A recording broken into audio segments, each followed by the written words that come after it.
Welcome back to A Corporate Time with Tom and Dan. I'm Dan. I'm Tom. Samantha Butler here.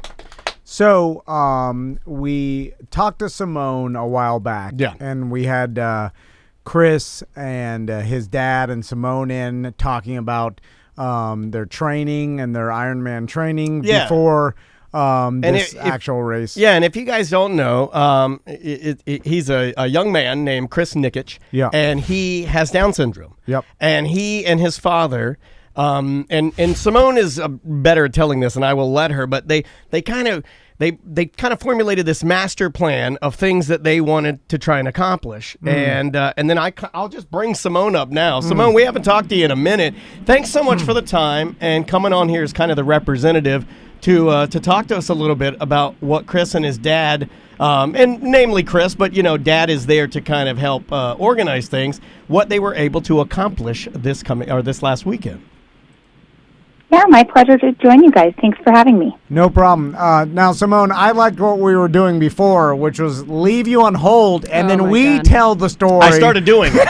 Did you see me stop? I'm like, what am I Tom doing? Vannon. What are you doing? But when I see other people do it, I'm like, oh, that's very poor. But see, Sam has said that you and I have been like, this year more than ever, we've been like sharing personality traits. Yeah. They call that energy morphing. Yeah, we've been energy morphing. I mean, I've barely been reading about this. Let's just go back to Simone. So Simone's a representative of sort of the family and a training partner and a very good friend of Chris. So just to refresh people, how did you get involved with Chris and his dad in trying to help him accomplish this goal of being the first person with Down syndrome to complete an Ironman triathlon? Well, I've been a coach with the Special Olympics for their swim team for about 6 years now. Yeah. And they decided that they were going to try doing a triathlon team. And so they reached out to all of the Special Olympics coaches in the area who coached swimming, biking, or running to see if they would be interested in helping out with this new pilot program for the tri team. And so I had done a couple of tries before. I'm definitely no Ironman. But I said, sure, I'd love to give it a whirl. And the triathlon with Special Olympics is a unified sport. So that means that the athletes don't do it by themselves. They do it side by side with somebody who does not have disabilities. And this is for safety and to kind of help them along. And I got paired up with Chris. So Chris and I have done 6 triathlons together. Wow. They were all short ones. But he got to a point where he really wanted to do something more, something great. And so he came up with this goal to do an Ironman, and that was kind of out of my area. He was also getting so fast on the bike and kind of got to a point where I couldn't keep up. I got a better bike. I got, a trainer, and I couldn't keep up. And so that's where his... And sorry to interrupt you. I just want to let people know if you haven't seen him the guy's kind of jacked up. He's a muscly dude. He takes this stuff extremely seriously. Oh, absolutely. What's really amazing about how muscular he is too is that people with Down syndrome have low muscle tone, which means that it is harder for their bodies to build muscle than it is for our bodies. So every bit of muscle that you see on him, he worked twice as hard as one of us would have worked to get that same amount of muscle. Yeah, he did an Instagram post, TC, about that, and it was him on I believe, and Simone, you'll remember, it was like him on a pull-up machine, and he's doing like assisted pull-ups, which for most people are very, very difficult. Yeah. And in his post, he goes on to say, just so you know, what I'm doing, I have to work harder than most people ever have to work just to maintain the amount of muscle tone that it would take for me to accomplish these type of sports goals. It's crazy. Yeah. And that's what I want to ask you, Simone, is I don't think a lot of people are, they're like me. They're ignorant to what actual, physical problems Down syndrome will give you, because I don't, that's a really good question. Most people don't know, and with working with Chris, Simone, what kind of things does, I guess, the general public like me don't know about that he has to overcome that, I think all of us kind of understand a little bit Down syndrome, but we don't know. I don't think people dig into it. I don't think people, unfortunately, I think your question is a $1 million question, because I think a lot of us, we know the term and we know it's a disability, but, and I hate to say this, but I think most people don't care enough to really fully understand what it means if you have that disability. Or haven't been around someone with Down syndrome, so they don't know. That's a great question, right? So, what kind of things does Chris have to deal with that other people don't, that we wouldn't know about? It's actually an excellent question, because one of the big things that we're trying to do with Chris's accomplishment is to spread both awareness about Down syndrome and also to spread awareness about inclusion and to promote inclusion. So people with Down syndrome are cognitively impaired, so cognitively they function a little bit slower than we do. They can still learn a lot. They're just going to do it at a much slower rate and are going to require much more repetition. Sure. In addition to that, people with Down syndrome are born with congenital heart defects and often have to have multiple heart surgeries when they are very, very young. They are significantly prone to having issues with their ears. Chris has had 4 ear surgeries. They, like we mentioned, have low muscle tone, and also typically have issues with balance, coordination, and with reaction time. Okay, wow. So now... So basically everything you would need to accomplish an Ironman, he has to work harder at. Well, speaking of the ears, like, does that affect his swimming? Like, can he get balance, man? Like, yeah. well, just on water. a bike. I'm just thinking of, like, literally you have a bunch of ear surgeries, and maybe they're possible like prone to infection. Compromised. Yeah. And then the bicycle, the balance part of the bike. It's you know. amazing. So is that things he has to deal with? Oh, absolutely. It's really incredible that he was able to do this. I mean, an Ironman is an absolutely insane feat. It Let's talk about that. 2.4 mile swim. 2.4 mile swim. Oh, my God. Okay, let's just think about... No, I've already thought about it. I tried to In do the a mile. ocean. I tried to in do the a... ocean. So there's waves, there are jellyfish, there's a current, it's salt water, and you're doing this race with over 1,000 other people. Normally this race has about 3,000 people. This year it was only 1,000. They kept it more limited with COVID. Sure. But you're doing it with 1,000 people, and you know they're kicking and splashing, and they can't really see what they're doing. So you're going to get a hand to the face, a kick in the face. Oh, it happens. I've talked to my brother-in-law. He's done iron. He's like a triathlete, and I talk to him all the time about this. And he talked about the swimming part and how, like, not only dangerous but how violent and confusing it is because of all those people swimming as fast as they can. He said the start's like storming the beach in Normandy. It's like it's just mayhem, and people are kicking you in the face. It really is. So I'd like to break down each part, and then maybe the challenges that he has, and then what we did to overcome those challenges. All right, great. This so is for awesome. the swim, so for the swim, obviously, his ears are a concern. If you've seen pictures of Chris, you'll notice that he wears a cap that comes all the way over his head and then goes down underneath his chin. He wears earplugs, and then that cap, we have it where it goes under his chin so that this way it doesn't slide up and it helps the earplugs stay in even better. Makes sense.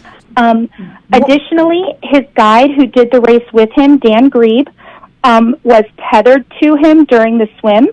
So they were connected via a kind of a bungee cord, so that this way, what happens in the swim often is you can't see where you're going, and so they have these big buoys, and you have to pick your head up and spot and look, and we didn't want Chris to focus on that. We wanted Chris solely to focus on moving. So Dan did all the spotting, and all Chris had to do was make sure he was close to Dan, and the tether kept them closer. Makes sense. Further, we had another person. So in addition to Dan being his primary guide, we had a secondary person with him the entire race. For the swim and the run, it was Carlos. And what Carlos did is he swam behind them, and he kind of made sure that nobody got anywhere near them. So if somebody was about to swim right up in between them, he'd block that person and make sure they didn't get in the way. If somebody's about to kick him in the face or pull his leg or whatever, he'd block them and make sure they couldn't get near him. So we just wanted to make sure that all that additional stimulus that would be scary and difficult was not a factor for him. Okay. So that was the swim. That's amazing. It's like a Smokey and the Bandit scenario. You Yeah. know, like running interference. You know, I like that. That way he can just concentrate on just the athletic part of moving his body through the water. Yep. So the bike is where he has the most challenges. So it's 112 miles. It's a lot. That's a long way. It's, approximately 8 hours at the speed that he goes. And the most difficult part for Chris is also the fact that it's a really, really long course and there's not as much crowd support. Chris thrives on crowd support. He loves the cheers. He loves the hugs. He loves to see people wearing his 1% Better shirts and cheering him on. And there's very little of that because it's a 112-mile course, and there's such really bad traffic because of the race in the area, so it's really hard for the crowds to get out to the different spots. So first, there's no crowd support.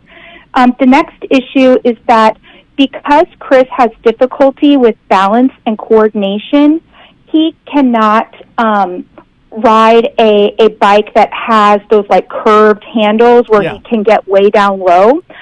Because that would keep him too far from his brakes, and he doesn't have the reaction time to be able to get to his brakes. But that position is much more comfortable.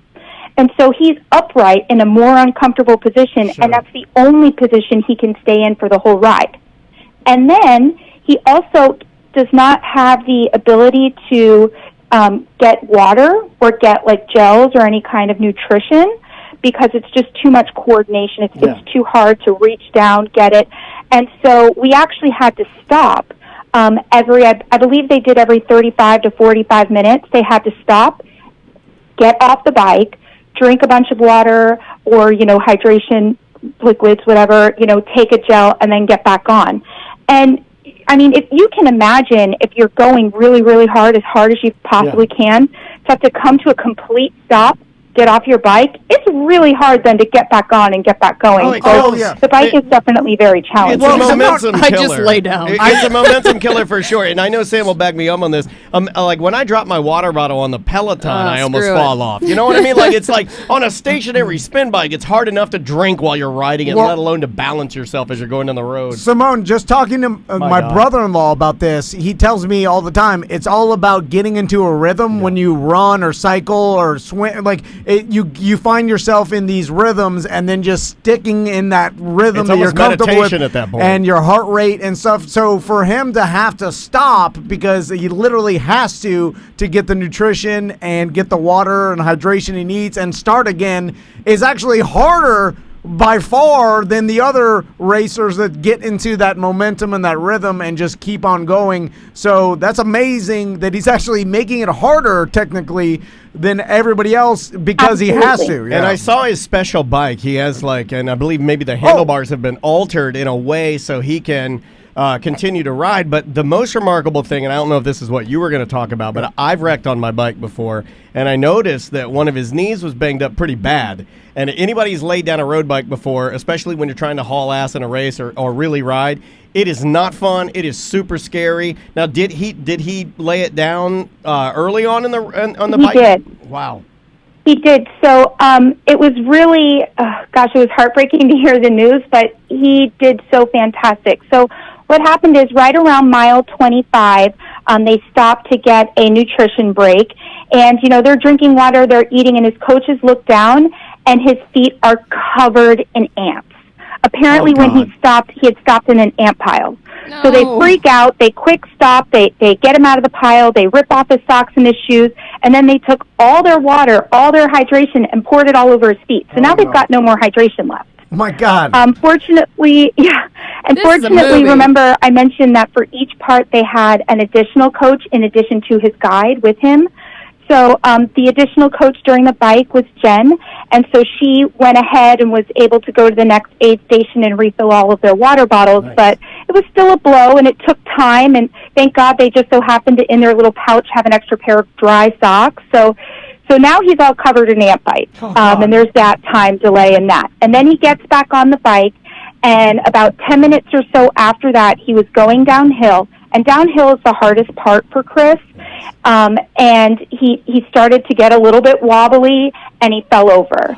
And I wasn't there to witness it, but his dad and both of his coaches said it was incredible because he flipped over his handlebars. Oh, God. And he did this like roll onto his side, onto his back, and then just immediately sprung up, went, "Urgh!" and then kept on going. And it was just incredible. They were so surprised. He did this whole roll, they checked him, they looked at him.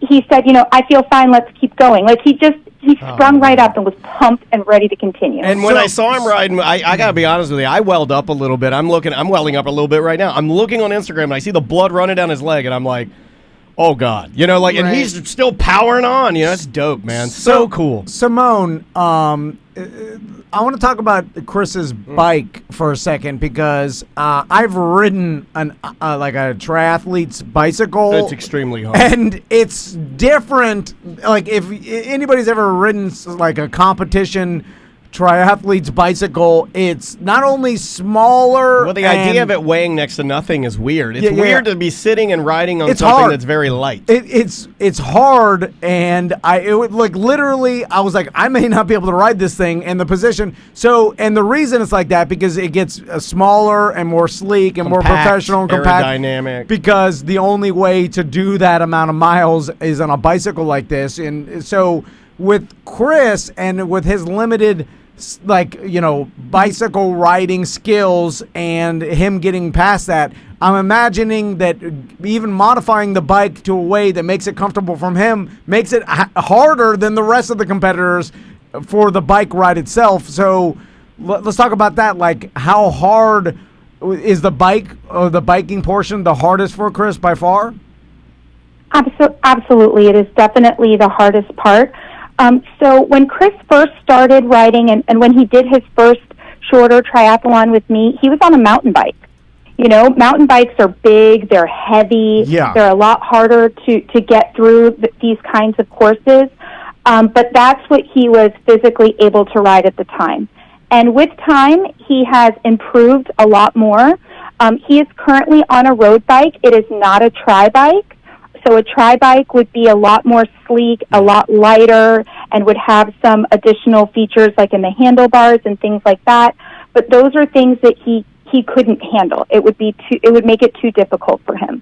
So he is on a standard road bike. It does have disc brakes, but also another big thing is he's not able to clip in.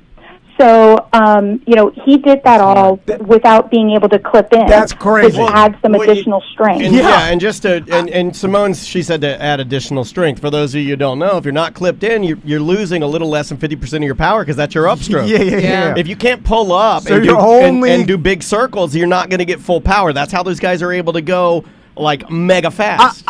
Simone, you would probably agree if you told other triathletes to try to do the same Ironman with this particular bicycle, they probably say, laugh in your face. I couldn't do it because it's not like, especially not being clipped in and not having a tri-bike. They probably wouldn't want to do it. People like, this is too hard. Maybe the extreme professionals would be like, I could grunt through this and maybe get it. But that's correct, right? Most people that are even triathletes would never.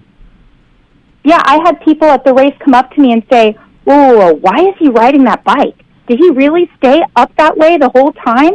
He didn't, you're saying he never clipped in? What? Like, they were astonished by the fact that he did the race with flat bars, so he wasn't able to lean all the way over at any point and relax his back, and that he wasn't clipped in. They thought that was crazy. Now, it is. So we've had the ants. And we rolled and we umphed and we got back on the bike and we're hauling ass back. Or chugging away. 112-mile bike ride. Not clipped in. Yeah, not clipped in and beat up. And not in a standard road bike position with your back. Obviously people know what that is. So that makes it way more difficult to ride 112 miles like that. So then, I don't know about you. I don't like the idea of biking with ant bites. Just does not sound like a thing I want to do. With a bloody knee. That, by the way, if you've ever done this and you got to continue your ride, the air as you're riding will dry the wound, and then it gets tight, and then it continues to ache and hurt the entire rest of the way. I think the majority of cyclists would be like, he's not clipped in. Like, this is crazy. So after you get through that, Now you got a marathon to run. What's his attitude like at the end of bike? Like, what's he doing? So Chris really, really feeds off of the crowd. So when he came into the transition, and by the way, in addition to the overall 17-hour cutoff, there are cutoffs for each individual event. There's a time where, you have a certain amount of time to do the swim, a certain amount of time to do the bike, a certain amount to do the run. And he only had 8 minutes to spare on the bike. We were so freaked out that because of all these delays and the difficult course and the traffic, that he wasn't even going to make it and going to get disqualified before he even started to run. But he made it with 8 minutes to spare, and there were so many people. Panama City Beach was all about Chris. It was incredible. I saw other triathletes who were wearing, he's got these like little 1% better tattoos, and they were wearing the tattoos. I saw at least 6 of them wear his shirt while they were doing their marathon. The crowd was full of people wearing his shirts. There were homemade, Chris, we love Chris Nikic, 1% better, go Chris, go Nikic, signs everywhere. People were going insane. In the days leading up to the race, we'd be walking in the street or whatever, and somebody would be like, hey, I think that's Chris, and people formed lines to take pictures with him. Like, it's just such an inspirational story. And so in the transition going from the bike to the run, there were a ton of people there, everyone cheering him on. So it really pumped him up, and he was excited, and he was ready to go. But a few miles into that run, that adrenaline high and all that excitement of not having anybody, it hit. And he was exhausted, and he was really, really fading and really not loving this idea. Yeah. So one of his other coaches saw him and saw that he was kind of fading and struggling a bit, and sent out an SOS to our group that all has been training with him. And so I had promised Chris, he asked me, whenever we run together, I bring music. So he had told me before the race that he wanted me during the run to come bring him the tunes. Okay. So I went ahead and I put on my running clothes, and I started running the course backwards because it was a double loop. So I ran it backwards until I found him, and then I ran with him for a couple of miles playing some music, and we tell stories because that helps the time go by and helps you not think about being tired and being in pain. So that really did help to perk him up. And towards the end, just all of the crowd and all of the people really got him going. And when he crossed that finish line, he was absolutely and totally exhausted, but so thrilled and so happy and so full of joy. Wow. Simone, now... I love hearing that. We need more of this. When you talk to more of this triathletes and these people that compete in Ironman, and they all say at least a similar thing that I noticed, I picked up on, and they're like, all right, once you train your body and your nutrition is right and you've got the ability physically to do this, then everything else is mental, and it's a complete mental game. And this whole Ironman and triathlons and stuff, like, you have to push yourself mentally past what you thought you were capable of. So I wanted to ask you about that. Was it harder for Chris? Did he tell you that he wanted, like, that? Yeah, was he ever going to stop? Did you ever have to talk him into staying? Did he have to do some mental training beforehand to learn to push past that time where you want to quit because you're totally exhausted and you feel like you can't go on? And like, how was that for him? So it definitely was a lot harder for Chris than it is for us, for a lot of reasons. First of all, he has difficulty with the concept of how far things are, or how much time, and that sort of thing. So, even after he did the first loop and he only had, 13 miles left to go, which I know only is kind of a silly way to say, that's a lot, or even when he was at 7 miles left to go, like, he doesn't have a concept of the fact that, okay, cool, I'm almost done, I can finish this soon. If he can't see the finish, it's nowhere in sight. Right. It's not happening. And so what we really do is we just try and distract him. We take away everything but the physical movement for him. We time when he needs to have hydration, when he needs a gel, when he needs all that. and we'll pause, we'll give it to him.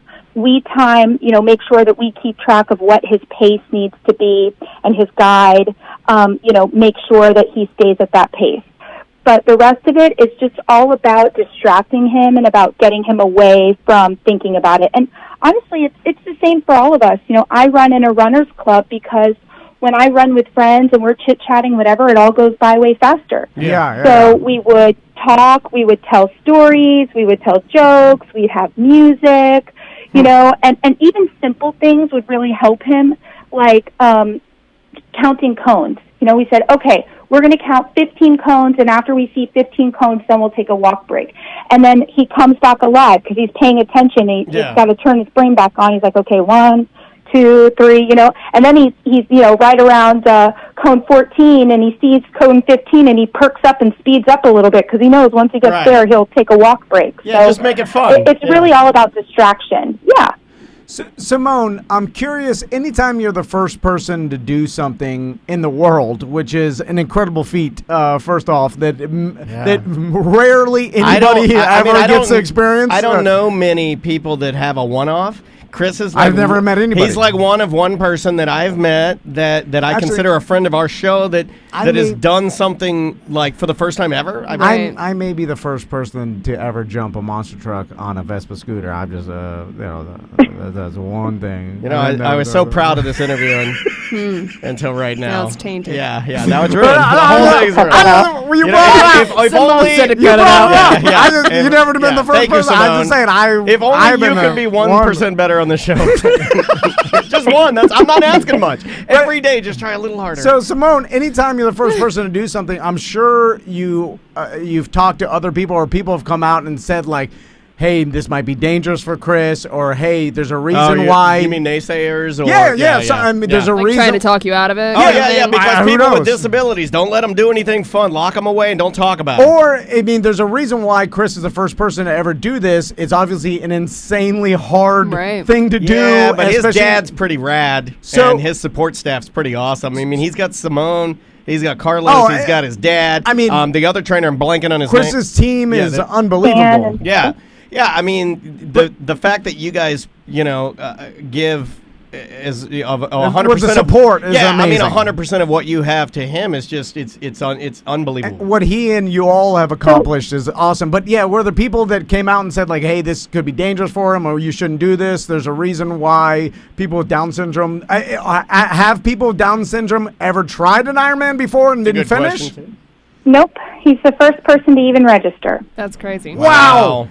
So I don't think he'll be the last. That's even more impressive. Inspiration. I think he broke it wide open. I think you're going to have a lot of people signing up for that. Remember, it was when Simone started this conversation, she was talking about how this tri group was like a beta thing, right? You're testing it out. So where is it at now? People don't realize how many people register for Ironman and don't finish. Oh yeah, like a lot of people. I don't even know what the percentage is, but whatever the percentage that start, there's a certain percentage that don't finish. And is it over half?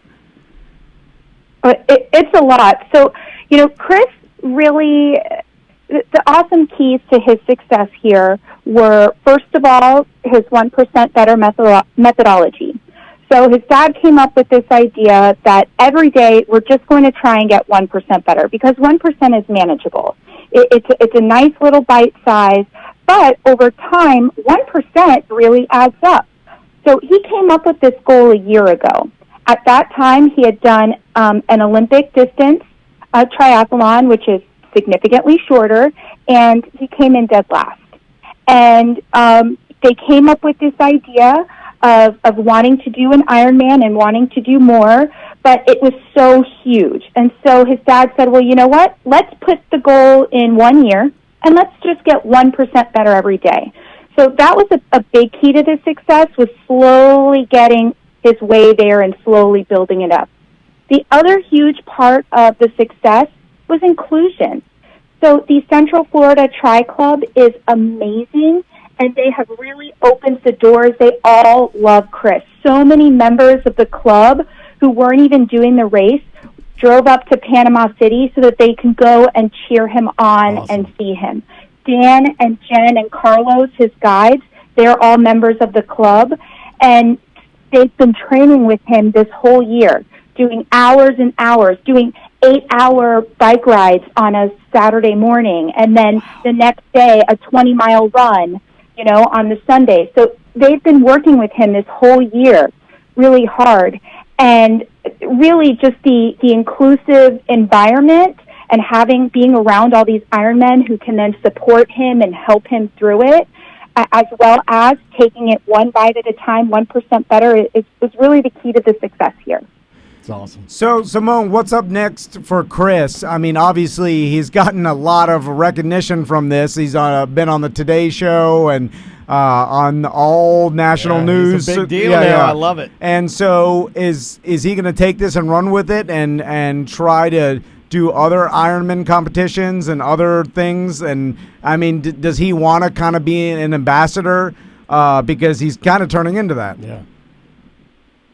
So there's definitely more in store for Chris. There's a few documentaries that will be on the horizon, as well as a book. And I asked him the day after the race, because he had been talking before about really wanting to do the Ironman in Kona. It is a very special race. You have to either qualify or be invited to go to it. And Chris has been invited to it. Wow. And I asked him, I was like, dude, that was a really hard race and a really hard day. Do you still want to do Kona? And he said, heck yeah. Wow. So awesome. the next goal is Kona, and to continue to spread the word about inclusion and getting 1% better. And also now he has a way to support himself and become financially independent. So he is a public speaker. He does public speaking engagements, and now he has an incredible story to tell during his public speaking engagements. Wow, what a damn good story, man! Yeah, man. It's so good. In a world you often don't get good stories, and it's there's like no positivity. It's like we needed this, right? It just feels so good to hear an awesome story. And please pass on to Chris and his dad and the rest of the team. We're so damn proud of you guys. I mean, we really are. You guys crushed it. And I was a little worried. I just, because again, it just sounds so daunting. I know people that don't have any disabilities that just don't do it, and it's so remarkably awesome. And Simone, I know you don't care about yourself in this situation, but congratulations to you for even I've been watching you on social media work with Chris. Very long time. I mean, it's been years, and I just commend you for what you've done and your commitment to him. Yeah, and let us know when we can. And your own accomplishments. See you. Yeah, absolutely. Great job. Thank you, guys. All right, Simone, we'll talk to you soon. Oh, by the way, we also have a documentary out. Yeah. I don't know if you know. I mean, it's very. Some people say it's very inspirational. Yeah, it's about two fat dads, greasy that we didn't spend the money on a makeup artist, and it's free on Amazon. Yeah, it's free. Watch it or don't watch it. Yeah, we're also available for public speaking. Watch us compete in the Kona Sausage Man Championship. You couldn't even get through the sentence. We're available for public speaking. Yeah. Whatever. Yeah, Chris is way better. Don't even watch ours. Just wait for Chris's. Okay. We love you, Simone. Bye, guys. Thank you. Bye. All right. She's awesome, man. It's such a good story. Yeah. Wow, man. I don't know if people just like a cyclist, Daniel. You realize how hard to do the Ironman. So hard. The cycling part with not being clipped in on a bike where you're not even in the right position. After you swam for miles. Yeah, like, it's crazy. No. The swim is the No, part. thank The you. swim is the part that just I'm like no. Then you get off a 100-mile bike ride, not clipped in, and you're like, 113. Just do a marathon, thank you. Well, the funny part about that when you say fun. 113 is like most Peloton rides, if you do like a 45 or a 30 or like for most people come between 12 and like 17 miles. I don't think most people could do 13 miles. And it's not. Right. And here's the thing: it's not like they gave him an exception. Like, okay, you could take 3 days to compete to finish Yeah, this, they didn't and change any of the rules for him. Yeah, we'll just give it to you anyway, even if you do it in a week or whatever. No, he did it within the allotted amount of time. Believe me, there was people behind him that didn't finish. And if he runs out of time, then technically you didn't finish the you're Ironman. disqualified, yeah. I mean, probably. Man, talk about worst job in the world, right? You're like, I'm just being honest. Yeah. If you want me to kill You're myself. the D-head. There's no way you're So not. I'm sitting there, Oh, and you're then the my judge. boss comes over and is like, like, Call the race. hey, walk over to where the guys are changing and let them know that they're out of time and tell them all they're disqualified. I'm like, No. all right. So I get my stuff. I've been drinking a Gatorade, Yeah. and I walk over, and the only person in the tent changing his shoes covered in ant bites is Chris. You have to I'm sorry. I'm sorry. I quit. And I will not do this, and Yeah, I yeah. am not going to, no. Good for Chris. And man, what a good dad Chris has, man. That guy. So much time, man. When much time. When we interviewed him here, I was like, that guy is a Yeah. good guy. I don't even Yeah. like. I don't even like coloring with my daughter. That's a good dad. That's a good dad. That dad, I Yeah. know. Oh, man. I wish I could be. This guy's awesome. Max will be when he becomes a teenager. He'll be body slamming me in the roots in my front yard. The cops. It's because I took away his How do you Xbox. think I'm gonna feel? Oh yeah. Maisie's boyfriend pushes me down. Oh. He kicks dirt in my eyes. Yeah. Oh, hey, I didn't know your dad was an M word. your dad is your fat dad sitting on the balcony smoking weed again? I'm gonna go pee on his pepper plants. He's bullying me. Hey, you playing video games, Mr. Dennis? Yeah, I'm gonna go boof your daughter. You're weak. You're weak. You know, we should have finished the interview with just the Yeah, positive. yeah, I Yeah, I don't know what just I know happened. we ruined it at We the ruined end. It couldn't have been because without that, Yeah, it was like it's a good inspirational. story. We will good- end on this from the chat because it makes me laugh. Tom has gotten 1% better. He doesn't call Simone Brittany anymore. No, right. yeah, See, you- I 1% better, I there you learned. go. You I did. learned. This is. Or I I've think you changed. forgot that you called her Brittany. Yeah, You didn't he did. learn. You just forgot your own mistake. No. It's like if every day you came in here and you called me like Daryl, and then one day like she's like, "Hey Dan, do something." You're like, "Oh yeah, he's Dan." And then you started calling me Dan. It took me 5 years, and then finally I got someone's name right. That's 1% better. All right. Bye bye. Bye-bye. Welcome back to A Corporate Time with Tom and Dan. I'm Tom. I am Dan. We're going to jump into your voicemail messages and email messages. This one came in this morning via the Tom and Dan app. Totally free. All of our content's on there. Oh, by the way, I'd like to apologize. It was none of our doing, but we put out an ACT Best Of show every single week. Mm-hmm. And when I uploaded the file over the weekend, it was scheduled to appear Saturday morning, like really early, like 12 a.m., and it was corrupt. So I had to reload it this morning. And anyway, sorry about that. I'm sure people were trying to download it and you couldn't, but now it's all fixed. Let's try this one. Hey guys, this is BDM Josh in Avalon. Just wanted to leave you guys a message to get the show consensus on the buffet style eatery. Now I know we're in COVID time. I get it. So buffets are. I like the word eatery. When he said the buffet style eatery, I was like, I like that. I don't like. I like eatery. I don't like eatery. You don't like Yeah. it? Is this what breaks up the show? It just. He likes buffet. He doesn't like like buffet? eatery. It's too. Buffet sounds trashy and fat. Eatery Well. sounds fancy. Like people were wearing paper chef hats. It does, but it's too literal for me. I don't like. It's like this is the eatery. You probably don't like it when places spell shoppy. Oh yeah, oh, yeah, yeah. You yeah. hate Oh, that. yeah. Oh, Every yeah. time I drive by Vitamin Shoppy, I'm like, God damn Vitamin Shoppy! Just spell it. It's or like the British spelling, right? just don't put the E. You had to pay more for the E in the sign than that E. Those giant signs are expensive as Oh, hell. we were gonna get one for our studio. But they expect like like those $1,000. that Vitamin Shop sign. Oh, the big one. Yeah, it's like $10,000. Oh yeah, maybe lit even up neon. And 15, 20,000, something like that. E cost you $2,500 to take it out at Yeah. the Vitamin Shop. You don't like vitamin shopping. Stupid shopping. I'll continue with the eatery, man. I heard tell that Golden Corral was filing for bankruptcy. So I Yeah. know that buffets really aren't the thing now. But man, I used to really.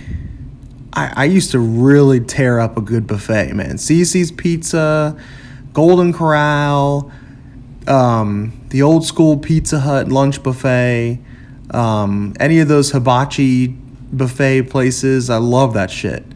The wife, not a big fan of buffets, so I don't know what I'm gonna have to do something about that. But anyway, I just figured I'd get the official pre-COVID consensus on the buffet. So we got to go pre-COVID if we want to weigh in on buffets? yeah. Because now there's an aspect of it's just overall Like Not sanitary, but pre-COVID really. buffet. I said this before. I'm not a fan of buffets. I was always Yeah. a little take it or I leave loved it as a kid. Yeah, as a kid, But it's that was kinda like a fun. treat. There were different ones. Like I'm case by case on buffets. I think I am.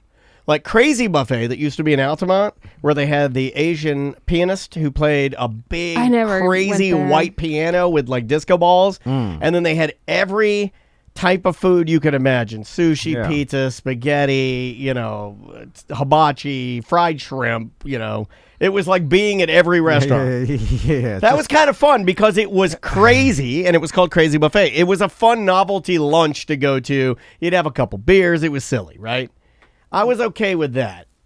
But most buffets are kind of gross, right? The problem is, it's just I don't want to see all the food laid out because it's a little like, here's your food, piggy. It's like, All right, eat your food, pigs. Because it's like, chew. Like that's what it. Yeah, it's like. yeah. And then I'm standing there and I'm like, well, I feel. I wanna shame try that everything. Yeah, I like this. Obviously, I like a bunch Where of do food, you but it's stand on like, huge portions? Because huge portions is just having the person do it for you, right? You're still the piggy. yeah, but the Yeah. problem is it's so much. There's like, all right, I've put out 100,000 calories of food, and it's like a trough. Like here's the animals come to eat. It's like it's like a pig trough. You know what I'm saying? Well, but you're not eating out of it. But I see no, what you're saying. but yeah. it's but it's in the Venn The diagram. of worst pig ones are trough. the ones that moved. There used to be a Duff's Buffet in DeLand, Florida, my hometown, that had, like, when you went in, like you'd go down so you'd go in and there'd be a stanchion, and you'd have to go down like this stanchion, almost like you're going like Pirates of the Caribbean or something, right? Yeah. And then when you get to the front, you take a tray, you get a plate, and then you go through and there's like little desserts and things, almost like cafeteria style. Okay. Then when you got to the end, you would order your drink from a person, and then they'd give you like a cup with ice and fill your drink and put it on the plate, and then you'd pay, right?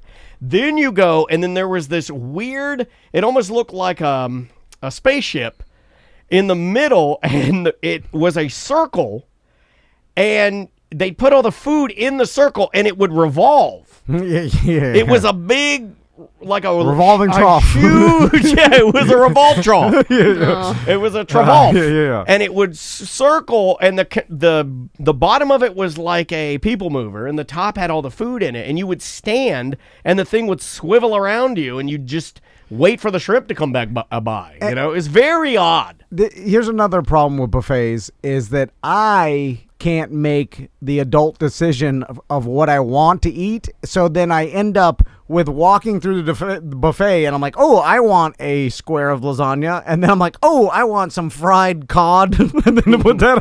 But see, I kind of then I'm love like, that.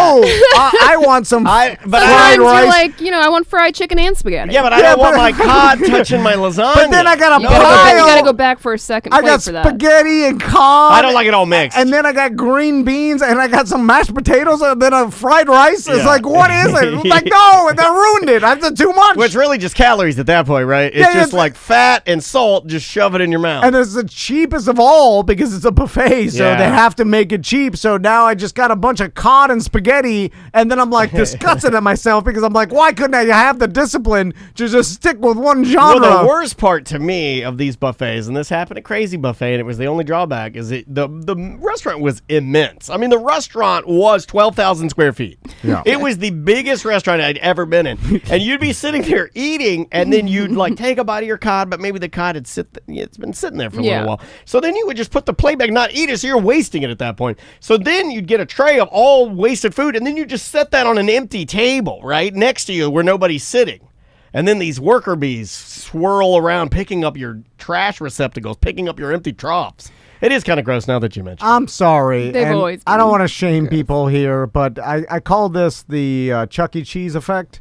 See, I love Chuck E. Cheese. Is when I'm standing in the Chuck E. Cheese or the buffet and I look around and I'm like, oh, this is what it's come to? I'm one of these people. Oh, you I'm sorry. always assumed you were better Yeah, than but I'm not. But At I'm not. Cracker Barrel, you feel fun. I'm there. No, I do it there too. I do That's it. funny because I talked to Chuck Where- E. Cheese and he said you're vice mayor of Chucky Land. Wherever you're at, look around. That's who you are. Because I'm looking. you can't look down. I gotta Yeah. I'm just saying, you can't look down at the people around Yeah. you if you're there Well, too. I'm looking you're around. one of them. I'm looking around down. all I'm seeing is cod spaghetti, baby. And there's a sadness that comes with that. Yeah, there just is. realize that you're amongst your people. I'm a Walmart person.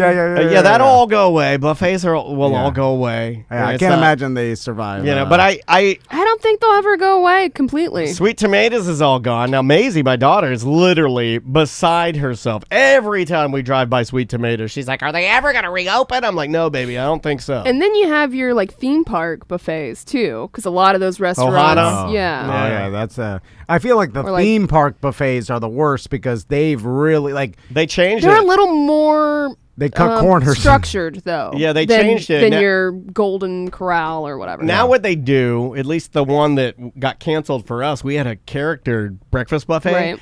They just do it family style. Yeah. So it's 3 They people. come to your so plate, They right? just Or- bring yeah. you. Now I will tell Now you're you in on that? Yeah, I where, like that. where I changed my mind is breakfast buffet. I will. Oh, here we say go. Oh. Shoney's back in. I like Look at that. a good breakfast buffet Because because it's all typically just the same breakfast yes, foods. yes, Okay. it's all You don't the like when it's different styles yes, of food. yeah, there it is. Gotcha. Now we're finding it out because the breakfast buffet I do you appreciate. don't like I blended cultures. You like the whites with the Ah. whites. It's- yeah. Breakfast stays with breakfast. Segregated breakfast. What do we got here? I'm Breakfast sausage hanging out with a goddamn pork chop. Not in my house. I'm just when it comes to buffets, I'm prison mentality. It's Yeah, just yeah, everybody's stick to your group. Yeah, Yeah, you're And all then- about breakfast gang, son. yeah. Then Then- you get in the yard, you play some basketball, it's Yeah. fine. But then some You tensions. settle it on the courts. Anyway, breakfast buffet is good. Although I can't control myself on breakfast buffet either, and I get too many sausages. Oh, that's going I to be do your this- autobiography, man. Tell them Yeah, that. I- Too many sausages. It's like your Dianetics. I also normally I don't eat bacon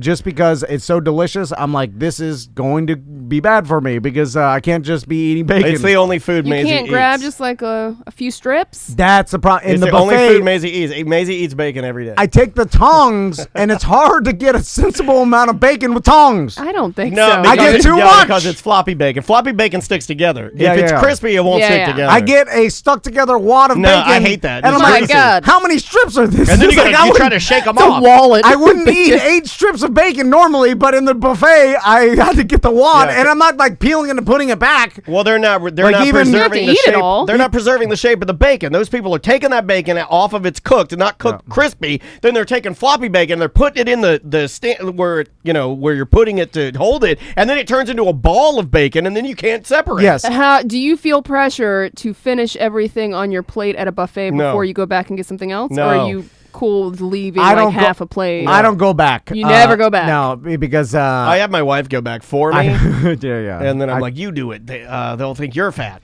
also, if, Everyone's at a buffet, by the way. I'm kidding. and if you order sausage at a typical breakfast diner, they're going to give you 2 links. 2 links, right? yeah. What do you like? And You like 2? And at the buffet, when I see the tray of 1,000 links, How Well, many you do have no want? self-control What do you want? Like then. 8? That's on 10? you. well, no, I You usually look like an 8 link man. to I'm me. going 4 or 5 links. No, that's a lot. No. You're an 8 But link with the- Johnny if you're sitting here. With the wad of bacon, and then it's well, next you thing I'm didn't, say, all meat. you didn't say water yeah, bacon. yeah, and then I'm like, oh my god, my blood pressure. Like, on the cruise, I thought I was gonna die. So for your breakfast, if I gave you what, 2 eggs scrambled or 2 eggs? well, I don't even know. I'm using a huge metal spoon, so I don't even know how much I'm getting. Again, Yeah, so- I can't gauge the proportion. So let's go. 5 eggs, 5 legs, wad of bacon. Yeah, Wow, oh my that's a lot. yeah, God. now I'm having 2,200 calories for breakfast of More than that, I think. yeah, and then my body's not used to eating like You want me that, to so tell you a secret? diarrhea. Let me tell you a secret. Uh-huh. My wife and I went to Santiago's Bodega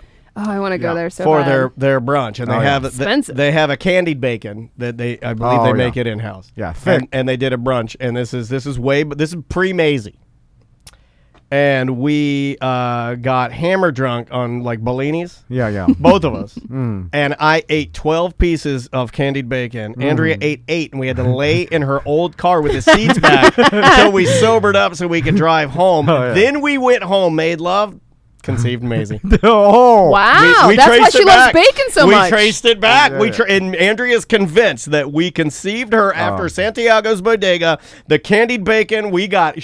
Andrea couldn't drive. We had to sit in the car. I'm like, put your keys in the glove box so we don't get arrested. Gotta let that candied bacon marinate. You got to I throw hope them in she's the not bushes. mad at me for telling that story, but that's no, true. that's fine. That's how it You happened. wait, and you're like, probably So I still slept, not we good, slept but good behind enough. the flag store. You know, Yeah. Oh, Classy. when you have to sleep behind the flag store. She's going to be mad at me for telling You that. sleep off a 3/4 of a bottle of champagne. She's got her big sunglasses on. She's like, put the sunscreen on. All right. Bye-bye. Welcome back to A Corporate Time with Tom and Dan. I'm Tom. I'm Dan. Samantha, Butler, all here. Check out our hookups page at tomandan.com. There's a bunch of local businesses, and they all offer deals to Tom and Dan listeners. So you can get a deal. And if you want to advertise on hookups, it's $50 a month, and you can get on there. So I think our name was confusing because I've had people email and ask if it's a dating site for BDMs and listeners of the show. And it is not. I don't want that headache. Because you guys will be out there killing each other and mistreating each other and improper touching. And I'm not on the hook for that. I mean, like, I don't want any of our listeners to talk to each other. Don't even talk to each other. the businesses will hook you up on the price. There. Yeah. It's businesses and how you, as a listener, can benefit. First email. What do we got here? No, we're doing emails. Okay, this says, my girlfriend and I have talked about the hall pass. Yeah. If she gets the chance to hook up with Brad Pitt, then all I ask is to be in the closet wearing a Superman outfit watching through the door slits. Rick and Morty reference. But seriously, once in a lifetime things need to be taken. I'd sleep with Oprah just to say I did it, and the old lady is cool with that. Hell, I'd let Brad Pitt go down on me, no homo. Thoughts, guys? The whole email is... Well, I had to edit a Yeah, no, I know. It's a lot embarrassing. of this. here's the thing with hypotheticals. First, Who are your hall passes? Well, certainly not Oprah, but...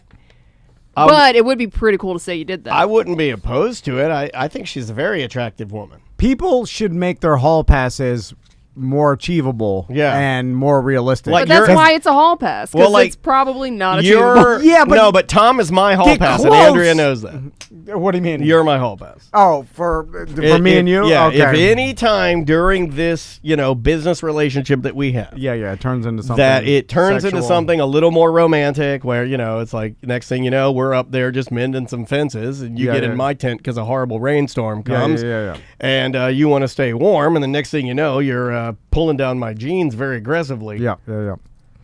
And then the next day, you don't want to talk about it. No. And it breaks up our marriages. No. Well, I wouldn't just never talk about it again. I'm a good person to do that with because I could just block it out. I'm not, though, because I get emotionally attached. Yeah. Then I'm going to want a relationship. Then if I don't talk to you in the morning. I'm like, can't we just go out one time? I just want to go out and act like a real couple. Yeah, you're right. I need to have a relationship with a man like me that has no emotion to. Yeah. They could just. You're right. You're not my hall pass anymore. Too emotional. Yeah, you're right. That is like it wouldn't work. Did you even do a hall pass because you're so emotional? I don't know. Anything I touch, I instantly fall in love with. I've been licking this Mountain Dew bottle for all morning. I love it now. No, I don't. Yeah, I think I don't know. I don't know if I could. You should always make because you're never going to get a hall pass that's too achievable. Like, my hall pass is the guy at work I work with. Don't do that. But don't do Brad Pitt either, because guess what? You're never, ever going to ever have a chance with Brad Pitt, and you're never even going to meet him. So if you said, So you need to set something. My hall pass is Sally... No. Thompson, president of Bank of America. You next time you're at Universal Studios, just pick out one of the stilt men. But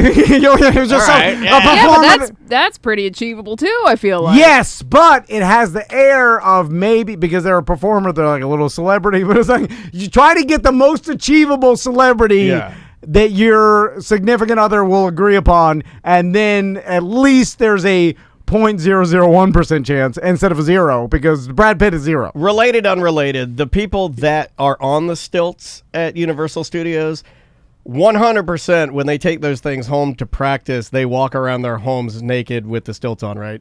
Yeah. They've done every stilt person has been on those stilts nude is my question. Yes. Yeah. Okay, thank you. Yeah. Whatever you do, you've done nude because for whatever That's reason. True. Yeah.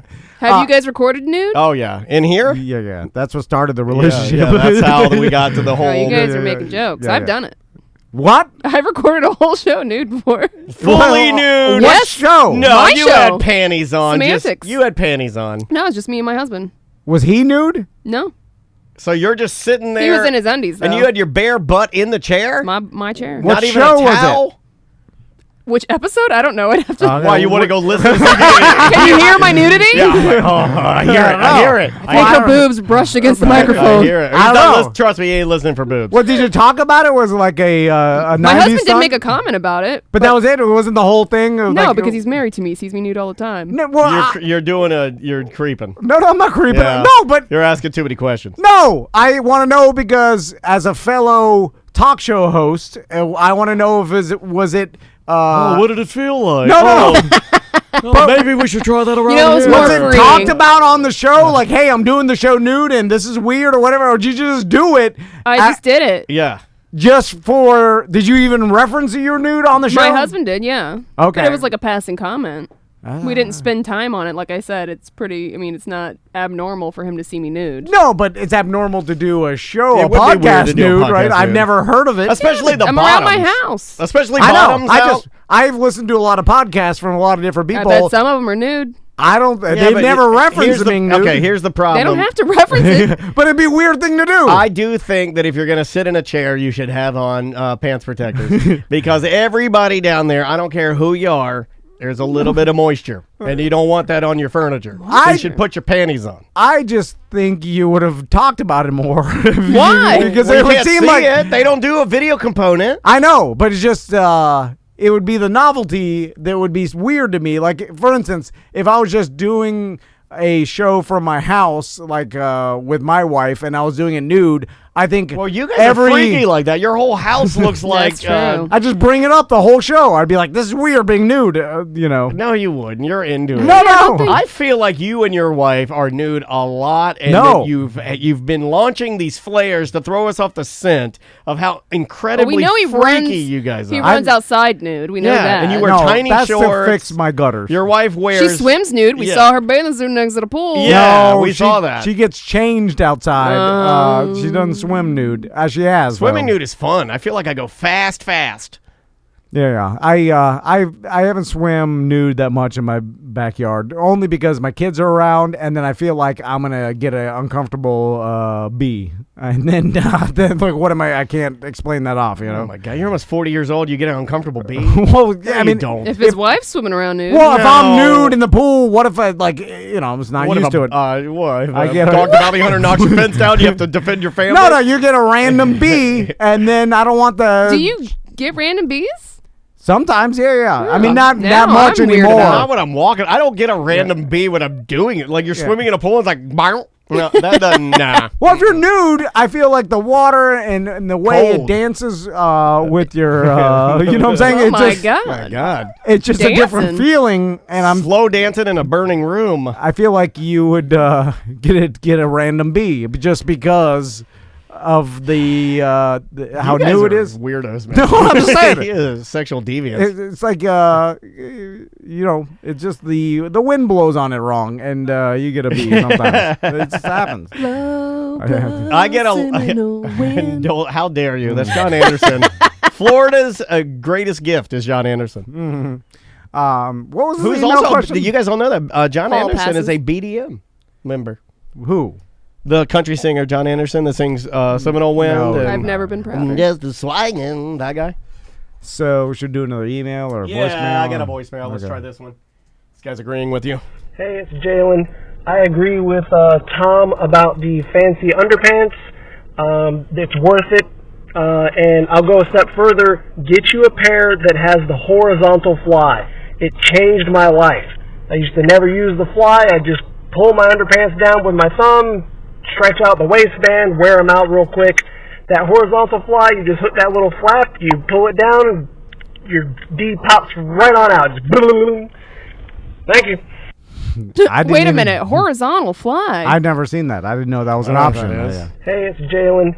I agree with Tom about Some of these tips actually are like, I feel like you could go your whole life without realizing there's an option to go horizontal. You know, like it's. I remember how mad I What was. do you mean? So it's This way. So then you pull Oh. it down instead of like, you're right, the vertical. so it's like Asian style. Yeah.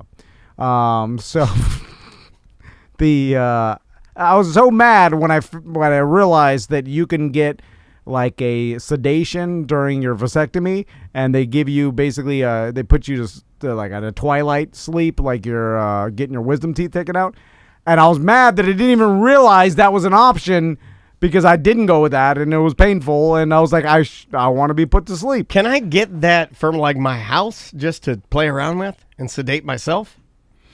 Yeah, I'm sure you can get it here and there, like on the black market or whatever. No, but is it illegal for me to get that? Yeah. Is it It's some like, sort of controlled substance of some sort? Oh, Okay. yeah. It's like, but you can get it for sure. Well, but let's get then There's some. ways. Let's get some. but then you throw off the balance, and that, so you never wake up. I think. I won't know. Yeah, that's called suicide. Oh. Yeah, giving yourself an overdose of drugs on Gotcha. purpose is suicide. Gotcha. Okay. Let's do one more voicemail. Okay, I'm in a grocery store, and I've called you guys before, and so I'll make it less uncomfortable for Tom. I'll say that I'm the guy that usually calls and says that I get to sexual intercourse to my wife's face. But it's few and far between. So I'm walking through this grocery store, and it's been a while, and I'm goddamn horny as hell. I'm staring at Okay, he goes on. He gets out of control. What's going on? He's staring at women, and this man is an animal. It's gonna get to the point where we can't even play voicemails on ACT anymore, because I you know. got your animals, and you can't help yourself but saying the worst possible things. They have to tell their sins to somebody. I'm in a grocery store freaking out. I'm so horny. I can't even buy macaroni and cheese. You Like, see what we have to deal with? what's wrong with you, man? It doesn't really sound like you're whispering. No. I hear people in the background like, "What are you saying?" I'm virtually certain You're you're on the standing- stovetop aisle screaming at the top of your lungs. He's like, "I'm so horny right now." God! Want some stovetop stuffing? Let's do an email. That's Do we have time? We don't. Bye. Welcome to A Corporate Time with Tom and Dan. I'm Tom. I am Dan. Samantha, our producer, is here. Hello, Sam. Good Hello. evening. Good evening. Good evening and to a you. good evening. No. A good evening to you. And Tom, to you, a very good evening. Don't say good evening. People listen to this at any time of the day. Yeah, but I'm pretending that it's evening. Oh, okay. Good evening. It was that easy, huh? I don't want to say it. Well, why do you make me say it? I don't want I to didn't make say you do good anything. evening. I didn't make you do anything. What am I, Mr. Peanut? That's stupid. You think Mr. Peanut? You think Mr. Peanut's catchphrase was "Good evening"? I don't believe that's true. Wasn't it? Somebody fact check that. No one. Jump on PolitiFact. People love that. No one normally says good evening, right? They say good morning, but good evening is a fancy Mr. Good Peanut. evening. Yeah, it's Oh, Dracula or yeah. Mr. Peanut. No normal person says good evening. When you walk into an established, like a restaurant or something, I've in the said it evening, before. They say it? I'd be like, "Oh, Yeah, hi well, and good evening." In a professional, I'm talking about a normal, like peer-to-peer social situation. You say good morning a lot, but never like good evening. Well, It's weird. all you say, you walk in, you got your sunglasses on, your hair's all messed up. You walk in, you go, "Yo," Yeah, then that's my routine. and then you walk to your desk, quiet. yeah, I like And then that. quiet, I hear some I only papers say shuffle, yo because and, you're and then I hear sensitive. him, and then I hear him get up, and then I hear a flip flop, flip flop, flip flop, flip flop. I hear the light, and then I hear the fan. The door shuts Yeah. really Then silently. it sounds like I'm dumping out a fish tank in there. Well, sometimes it does. right. Sometimes it sounds like you're the skull. I heard the skull. Sometimes it sounds like you're punching pizza dough. yeah. But That's I- a different. Did Yeah. you guys know Mr. Peanut's full name? Yeah, I believe his full name is Peter. Does it have Jenkins in it? I No. believe his Okay. full name is Peter Nutt. Reginald. Reginald Oh, yeah. Peter Nutt. Yeah, Reginald. It is Bartholomew Richard Fitzgerald Smith. Bartholomew Richard Fitzgerald Smith. Mm-hmm. So he's Bart Dick Smith. Smith. Bart Dick Fitz Smith. So, speaking of Reginald, we got a guest on the line. Yeah. We got Oak Hill's original Mr. Yeah. Peanut. Here is live from the Hobo Fish Camp. It is Oak Hill's original Mr. Peanut. Tuttle. And he's everyone's Mr. Peanut in their hearts. It's Tuttle. What's up, man? Hey, so can you guys see me right now? Like, because I don't see myself on the preview. Yeah. I just wanted to make sure. You're fine. Yeah, you look great. All right. Yeah, you're in your car. You're at the Yeah, Hobo well, Fish do you want to Camp. know why I'm in the car? Is because it has been the worst weather here in the past week. Yeah. We've already gotten hit by this tropical storm once, and now it seems like we're going to get it again. As Floridians, do you guys even take tropical storms seriously? No. It's got to be a Cat 3 or higher for me. Yeah. That's what I said, 2 or 3 before I started taking it serious. And I don't really get excited about it like our good friend Mike from Mike's Weather Page. Like, he gets amped Well, up. yeah, he's a weather guy. And I'm kind of jealous that he gets like fired up about it. And I tried. I'm like, oh, it's cool. I go out on my balcony, and then I'm just like, oh. So it's just dreary weather. I would prefer a tropical storm compared to a regular afternoon Florida storm, because tropical storms don't seem to have the lightning and the heavy rain. Agreed. It's like light rain and wind. It's kind of like a mist and wind, but a regular hardcore Florida afternoon storm has lightning, crazy-mo, and downpours. Hail? Yeah, like that seems worse. Our Twitch chat room, twitch.tv/TomAndDan Live. Kit Kat is saying that Mike's Weather Page is live from Clearwater Beach. They're also reporting that they have canceled school in Tampa and Polk County already for the tomorrow's impending supposed to be the bad weather, hurricane. right? Yeah. So please, just, It's not going to be that bad, though, people. Yeah. I mean, for There's a real, lot of though, rain. we deal with this. Yeah, but that's what people scream when they're drowning in their houses. It's not that bad. You know. Yeah. No, but Tom, though, do you really think a tropical storm is going to bring enough of the storm surge to drown people in their houses? It's happened. No, I mean, I think you just have to, take some precaution. You shouldn't be overly scared about it. Whatever. Try not to drive around. Just hang out in your house or whatever. I don't know. For people that are It's scared fine. all the time, you picked a bad time to be alive, because there's a lot to be scared of right now.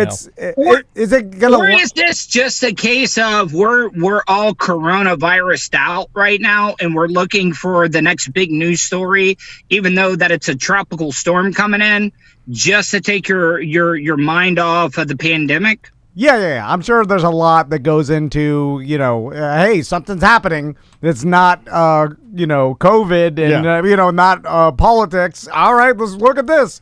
And, and the news itself, they're tired. I mean, could you imagine all you've been talking about is COVID and politics? Or you've been staying up pulling long shifts, and now you got to do it again for so a you could just, hurricane. at least you can go out and be like, oh, this is something new. So, I agree with you.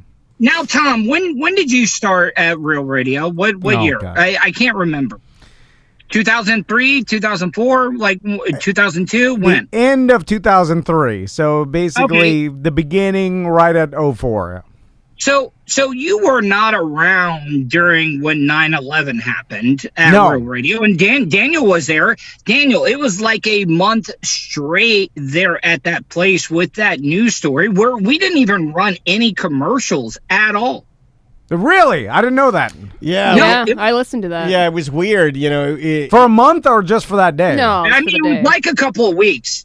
Oh, okay. Oh, I was about to say, we'd that go company in and didn't out. run commercials for a month. Well, we'd go in and out based on like what was revealed, but I remember that particular day. I remember getting to a point where I thought, I don't want to do this. I didn't feel like, like my specialty isn't, I can do it. I can do straight radio. I mean, if you need me to do that, but it's not going to be something I enjoy doing. Well, back then, I know the internet existed, but I'm just going to go ahead and say pre-internet social media where everybody had it in their pocket. It was pre-smartphone. So you got your news from radio and TV. That was it. I remember driving home from college because they canceled class. They're like, a plane crashed into the. And at that point, the teacher was like, they told us a plane crashed into World Trade Center, and we all thought. I remember they were like a small biplane or something. Yeah. Accident. And I always think guy pulling banner, doesn't know where he's at. Then literally, I turned it on Howard Stern it was on Real Radio at the time, on the drive home to my duplex, and then I jumped out the car, and then I had to plug in the bunny ears in the back of my giant Toshiba, and then my roommate at the time, Porno Joe, I woke him up. He was still sleeping, and I was like, hey, get out here. Tell me when you get a signal. And because you had to mess with the back, and I had to unplug the PlayStation to put the anyway. And then you were dedicated to your news. Then I finally got it. He's like, "Oh my god!" And then that's when but that nowadays everything's directly to your phone, and there's no need to. But I can remember how scary it. Well, okay, hold on a second. Hold on a second. I'll say this, and Tuds, you weigh in on this and tell me if you agree or disagree. Okay. So I was about to say it was really scary at that time, and it was. But I feel like if that happened right now, it would be scarier because the updates that I would be getting would be instantaneous, and I'm addicted to that, right? Back then, you knew that you could only get updates when updates were needed. Right. You know, it wasn't like they were going to, it wasn't 24-hour this. No. It was literally you got something when something happened. So it was less scary in a weird way because they weren't just telling you things to keep you addicted to being told things. Does that make sense? Sometimes now they'll just say stuff that's not been verified. To keep it, look at all the headlines on, and by the way, guys, on every news source. The liberal ones, the conservative ones, the headlines are, for the most part, always a little misleading. Oh yeah. Always. I think we would have been, think about it, if 9/11 happened and social media was the way it was now, the misinformation, it would have been like, Bush did this, and then be like, Obama did it. Like, it'd be crazy. Everybody would think totally different things. It would be like the intention, who did it. I was like, who knows? Everybody just believes whatever they believe, and then they look at whatever source that's telling them what they already believe. It's confirmation bias, and it's a mess. Anyway, why are we talking about this? I don't know. God. Well, I'm sorry. I didn't mean to get you off on like a random we were just talking about news cycles and stuff, talking about the hurricane. What are you talking about? You're Tuttle, and let's talk about 9/11. I want to talk about you for a second. I'm sorry. I didn't mean to go I'm trying to do a mixture of like Art Bell, Joe Rogan. Just relax. Some would say type stuff. Art Bell. Yes, Art Bell is dead. Some would say that you are the human 9/11. So let's jump into it. So, Tuttle, I see you on your social media, and I see you've taken up surfing. And I thought that was interesting. Don't clown him. Well, I'm not clowning him. You can clown me all you want to, buddy, but you're a businessman, right? And when you have a sponsor that owns a surf shop, how do you integrate him into your social media stuff? Hey, let's film you teaching me how to surf. I thought you would be able to get that type of stuff, Tom. I scroll past. He's out of that world. I don't really look into it. I'm like, Tuttle surfing. I don't look what you write. This guy doesn't have to hustle for his money anymore. It falls from the sky. Well, fat and happy. I got two beautiful blonde-haired kids that are perfect. Gonna beat up and bully it. Like if I had kids, which I'm never gonna have a family, totally your kids would be bullying my nerd-ass kid for sure. Oh yeah. Well, Max would. Do you want Tommy a kid? Would be. Let's do that this year. No. 2021. I'd be a horrible father. Tuttle gets pregnant. Yeah. We get him pregnant. Okay. Man. With whose baby? Yeah. Hey, as a stunt, would you get pregnant? I mean, it'd be your greatest. It'd be your life's work. Yeah. I mean, if you're talking about the king of the radio stunt, if we could figure out a way, could you implant a uterus into a male? Getting a sex change? No. Change, or am I having to have the baby in number 1 or number 2? Okay, let's hold. Oh, let's talk about this for a second. I'd go C-section on that. Could you got tight abs? No. This is absurd. You cannot do that. I was about to ask the dumbest thing in the world. Why don't we just adopt a kid as like his sidekick? Yeah. That's great. He could be his producer. Yeah. But like an older one. Yeah, like a 17. 19. Oh no, it's got to be under 18 for the state. If I was going to adopt a kid, it would be an Australian Aborigine. All right.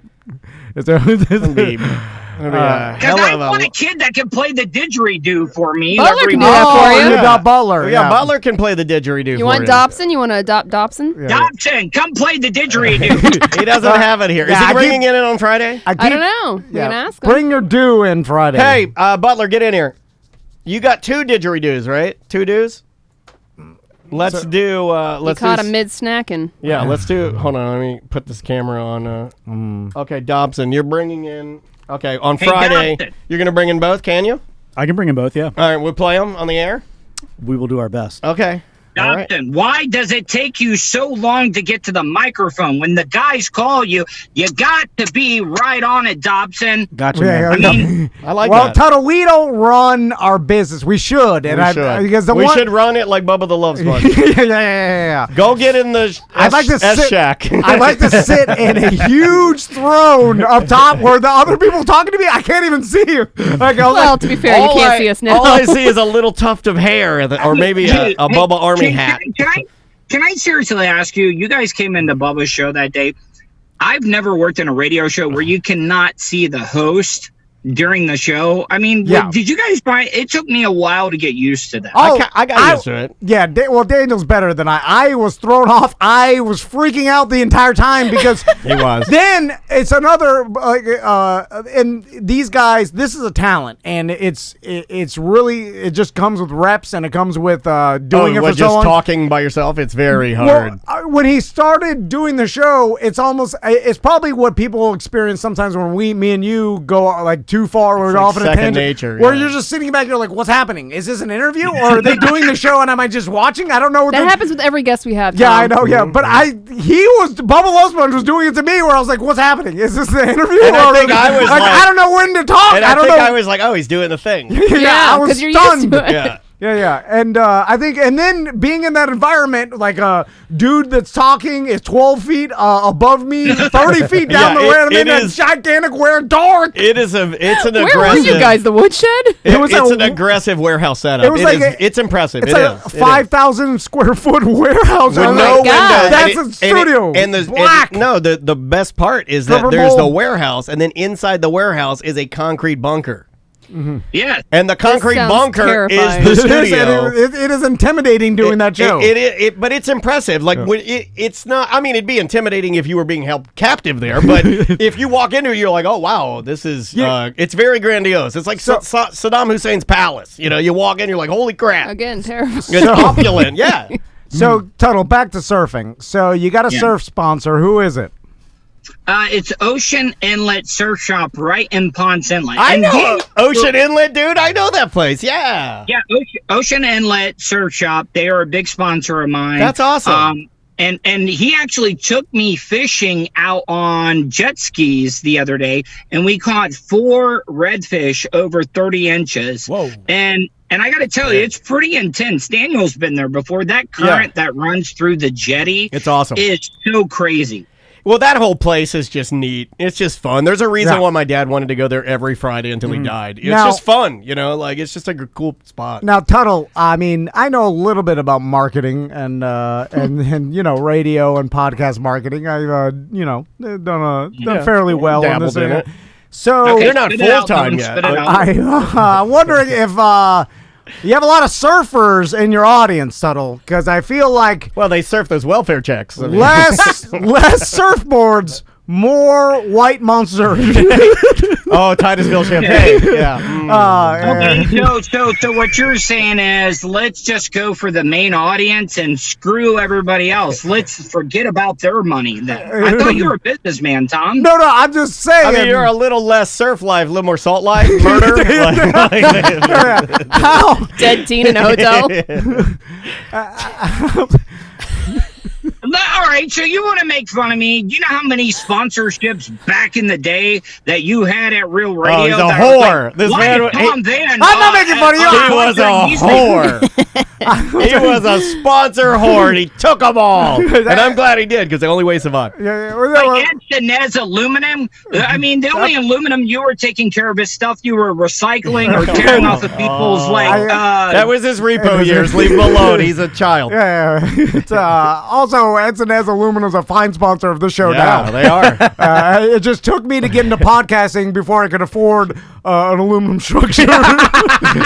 Radio, could not afford it. Tuttle busted on you for recycling. So I'm just saying, Tuttle, like how many surfers do you got in your audience there listening to the Tuttle Daily podcast, huh?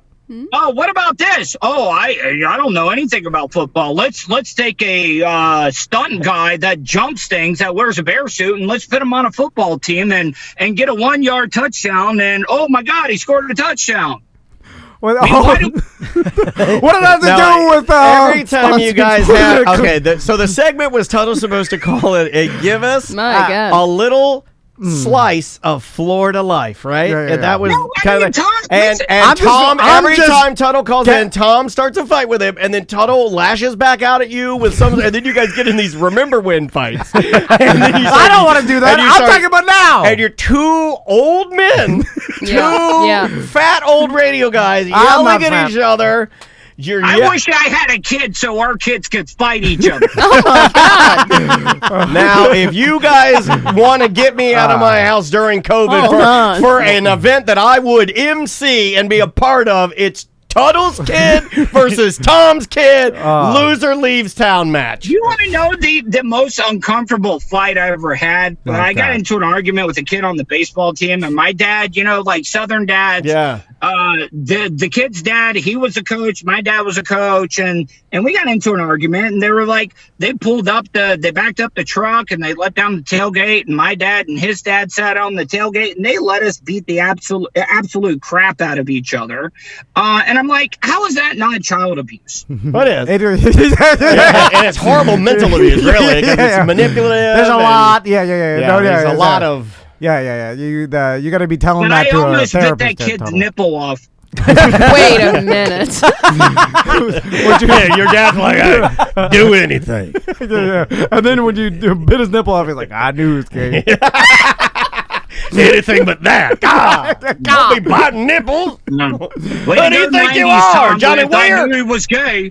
So, Tuttle, let's talk about surfing more. Because how good are you at surfing? Because I did notice that.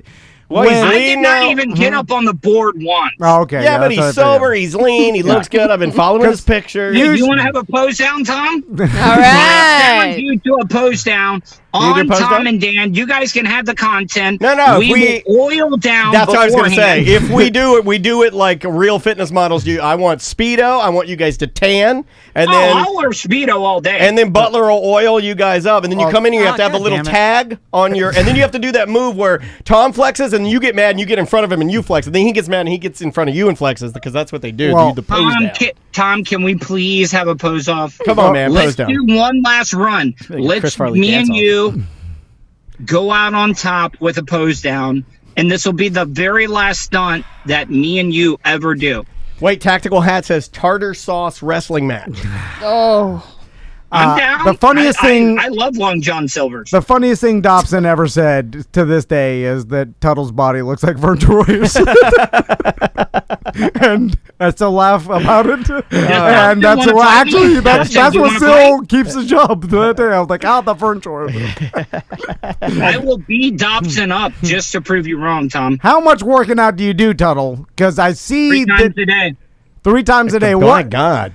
Okay, let's talk about this, Tuttle. And I only do one thing 3 times a day, and it's not meals.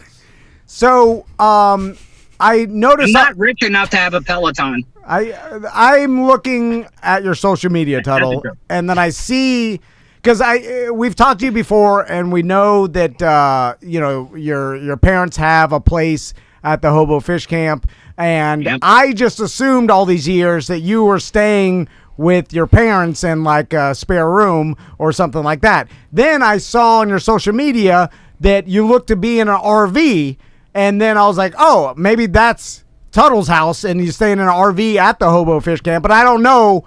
Can we talk about that? I mean, what do you want to know, Tom? I mean, it just seems like where do you live? Do you live in an RV? I want to describe to me something sad that I can laugh at.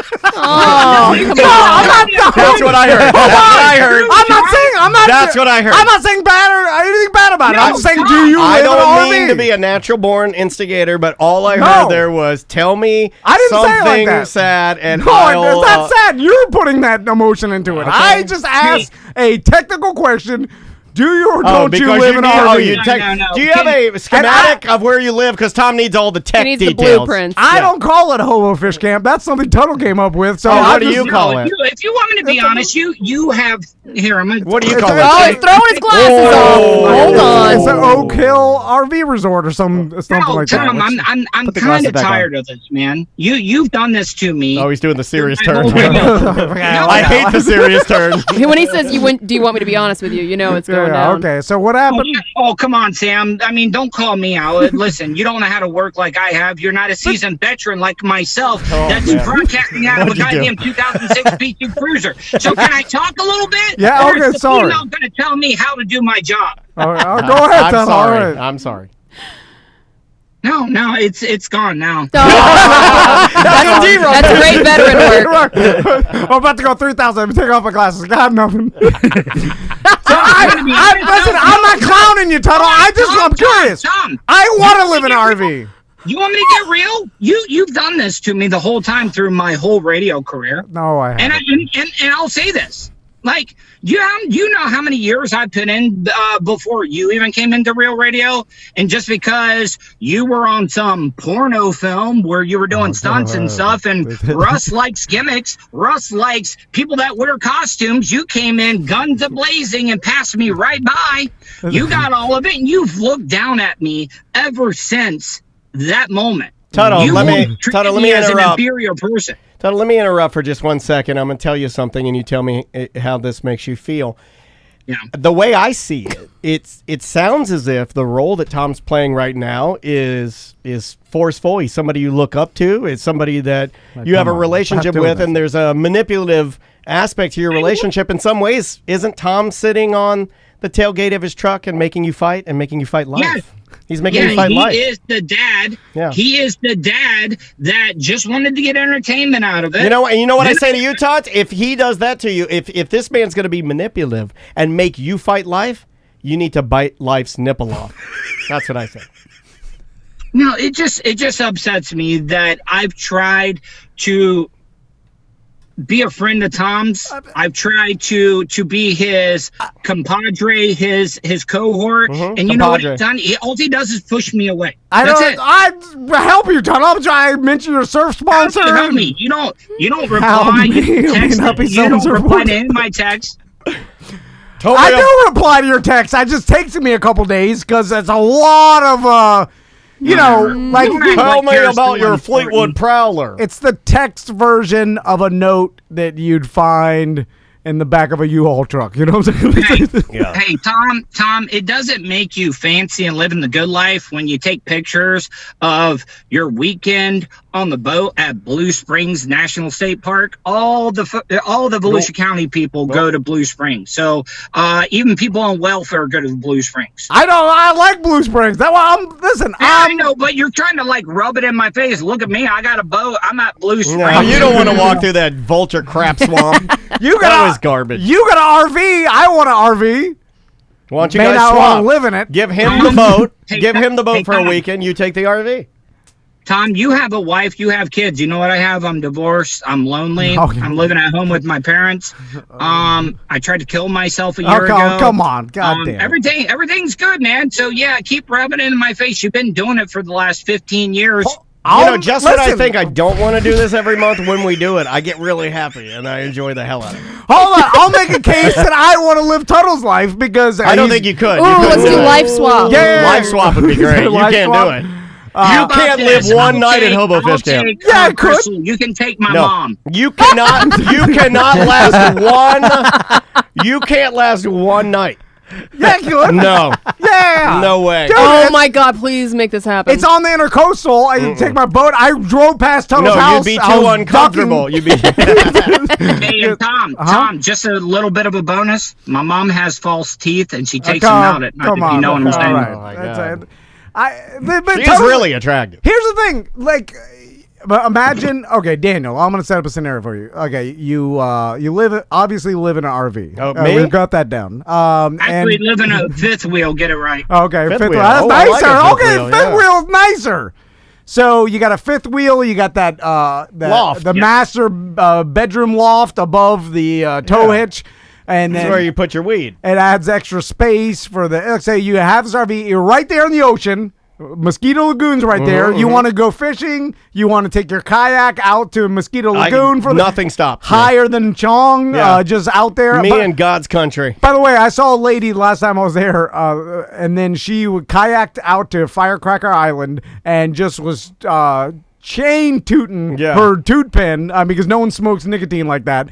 And she was just sitting there staring off in the distance, higher than Chong, sitting in her kayak. And I'm Sounds like, great. that's That's awesome. Oh yeah. So I saw a lady strike matches with no hands. So you have no She just had responsibility. nubs. It was awesome. You do some surf lessons with your surf sponsor. You create your own content. You're your own boss. You got some listeners. And I got a sunglass sponsorship too. Vaporshades.com. Vapor Yeah, you got Yeah. Vapor Shade, so you're getting some money. You're gonna you get one sponsor, you get two. You know the Yeah, deal. we know the Oh, 2, Don't 3, 4. forget StitchYouUp.com and Good Life Organics. Those are my other two sponsors. Stitch you up. Yeah. What is Stitch you that? up? What is that? What is this? StitchYouUp.com. Bitch you up?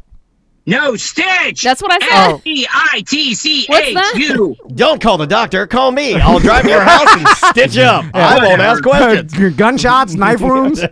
Doesn't matter. I've got thread and needles, and I won't ask questions. It's stitchyouup.com. I like. What is Stitch You Up? It's an apparel place. They can do your logos, your company Ah, they stuff. do on embroidery, Oh, we Instagram need and that. stuff. We need that. We Yeah, do need I need one of those. So anyway, Tuttle's life doesn't sound that bad. You're living on the I feel like this is intercoastal. one big giant backpedal apology. No, I'm just saying it's you got the freedom. I feel like a lot of people listening to this show would like Tuttle's life at this point. Okay, if you would like Tuttle's life at this point, say I like it in the chat room right now. And if you're in this room, raise your hand.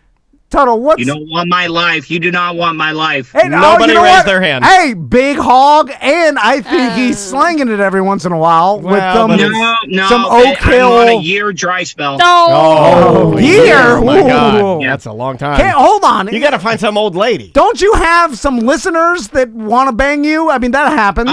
Yeah, I do, but like, I don't know. I've been having a really, really hard time with I'll go out and I can get to a certain point, but then after that, it's like I'm the one that's trying, and the ladies, the female is like, she doesn't really seem that interested, and it goes nowhere. Now, is it because of the Here RV we go. situation? Come on, bring it, bring it. I was just saying. Yeah, is it the trailer that when you- maybe turns them off? I feel like when you have to ask a girl to climb a ladder before you bang her, it's Well, no. Are you know, really it's a- going to ladder jokes? it's a You don't, turn off. you don't go to the loft. yeah, well, yeah. No, you're like, excuse me while I make this kitchenette into a bed. No, listen. I me put the have a cushions down. $25 place called Carter's Motel. Yeah! Oh, Oh, yeah. Leave it to No. Carter's. Do you sleep there after? Yes, I do. It's I my- sleep in my own waste. Oh, God. Okay, we I got just almost threw it. All right, well, it's not that bad, Tuttle. Like, you got it going on now. Like, that's it. Whatever, Tom. You have Whatever, freedom. Tom. Yeah, did you hear that? Listen, Old dad says you got it going on. Listen, having a wife and two beautiful kids is not the best It's thing not in the that world. great, yeah. You know, there's a certain shackles that comes along with it. You can't just. By the way, I wanted to talk about this. You know, back in the 50s or 40s or whatever, Well, that's a lot of territory there. the quintessential. Hey, I'm going out to buy a pack of smokes, and you never come Yeah, back. yeah. How? How did that guy do that? Like, did he abandon his job and all? No. You'd still go to work. Oh, but then your wife, didn't she know where you work? She doesn't have the balls to check you down at work because she didn't have the confidence yet to do Okay, that. so Not allowed there. No, I'm just So saying. I've never told this story before, so it kind of relates to the going out and getting cigarettes and never coming back.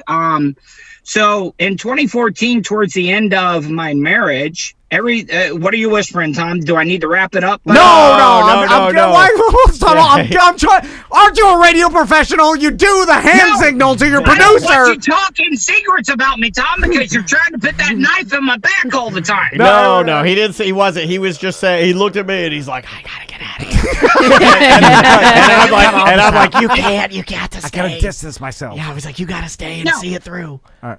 So, It sounded like, how much longer do we have to have this nerd on?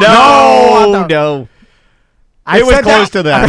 I said that in my head. You couldn't have possibly heard it. You were mouthing it though. But right before me and my wife got separated, she when things were really, really bad, she left to go see her sister that just had a baby. She wanted to see her brand new born niece, and I got this thing in my head. Things are really bad right now. Even though it seems like I like uncomfortable situations, I pretty much packed up every single item I had and moved out while she was gone and did not tell her. All right. Okay. Well, that seems like a different version of she left me and more like you left the situation, right? Well, it was coming. She was going to let go of me anyway, so I was like, she still let go of me. I just that'll make it better. Yeah. I could stay on work. I could stay and work on this, or I could wipe myself from her existence. So you packed up everything and you just left and started living another life? Yeah, I'm not going to mention any names, but maybe another radio guy let me use his condo that was somewhere. And I stayed there for 4 months and pretty much ruined all the furniture and he lost his deposit. How'd you ruin the furniture? What'd you do to it?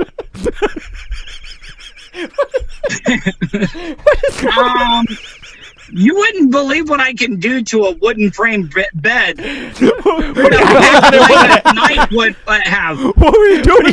Carving in it with a Rambo knife. Hatching, start spray painting it. Like, what do you do? The guy let you stay in his house? Did you treat it like an abandoned clubhouse and just spray paint the walls? How do you ruin furniture in 4 months' time? I mean, it's That's not a long time. No. What did you do? I got substances all over it. Oh my God! Did you murder someone in this condo? I think you just got lazy and just started letting things go, if you know what I mean. All the furniture? All of it. Enough to ruin it? It's ruined! What else do I gotta tell you? It's ruined! It was like $2,000 worth of furniture and I had nothing at the time. And I'm like, it was so uncomfortable showing up to work every day when he would ask me, hey, do you got the money to pay for the furniture you ruined? I don't even know what to say to that. All right, well, that's a great... Tom, text me later and I'll tell you who it is. You killed him. Killed Tom. You killed him. You accomplished what you wanted. You won. You beat him. I'm sorry. You won. You're gonna have to cut this out. You jacked off over all the furniture so badly that it got ruined. There was a mixture of blood, semen, and tears. Okay. Sorry, there's 2 edits. Sorry. A lot of work. All right. I cursed this time. No, you're great. This is Tom's fault this time. He takes full responsibility. All right. But I really do like you, and I wish that it was reciprocal. Like, because I put a lot of effort in trying to gain your attention, and you never give it back. But we'll fix that. Also, okay, Tuttle, I'll be honest with you. Now, wait a minute. I don't like this. The tables are turning. I called out for saying I'll be honest. Yeah, now that means something bad's about to come out. When he does that typically means he's going off teleprompter. Tom, do not hold back, man. Do not feel like you can't bring it. I just feel like in some of these texts, Tuttle, that I'm being lured into a trap because I'm like, what is the intention of what he's telling me?